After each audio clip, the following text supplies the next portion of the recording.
Try this recipe and you will never buy grilled fish from outside because it is cost effective and it tastes even better. Now take a look at this homemade grilled fish that I did without an oven. You do not need an oven to get this sauteed. I bought 2 fishes for 7,000 naira to make this. Look at all that juice. My goodness. Now let's go ahead to making it. So you'll be needing I used shombo, that is bawa in Hausa, and fresh tomatoes. There's onions there, there's garlic there. I blended that roughly and I went ahead to make some incisions in my fish like so.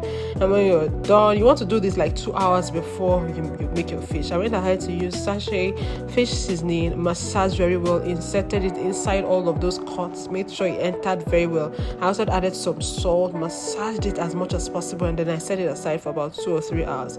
Then in a pan, and I added oil and poured in this mixture. Remember what we have here: onions, garlic, little tomato, and more of bell pepper. Like if you have tatashe, Nigerian tatashe, please go ahead and use it instead of shombo. So now I seasoned with garlic powder. I used a little onga stew, paprika, onion powder, and seasoning cubes. And then this thing was a bit too peppery for me because the pepper was habanero, so I added tin tomatoes. Usually I wouldn't add, so I just added 2 sachets of Sonia tomatoes, tasted, and it was ready. Now it is time for us to get it cooking. In a foil, I always like to put a little base for the fish, right, so that the sweetness will go around, and then I just go ahead to coat the fish with our sauce as needed. Now because I was managing that sauce for 2 fishes, this one didn't get as much, but the other one that I didn't film got more. So if you have a lot of sauce, please make sure to be generous with it and also reserve more if you want that.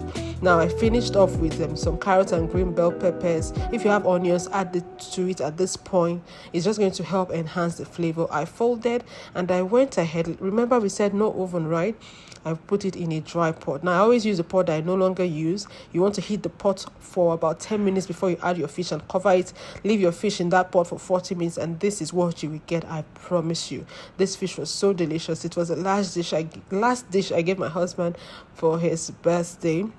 And then always have like a side, something to cool your tongue because the fish is spicy, right? So I always have like a cold coaster by the side, and if you have potatoes, by all means go for it. And after that, I presented it to the birthday boy and he was so grateful. This was so good.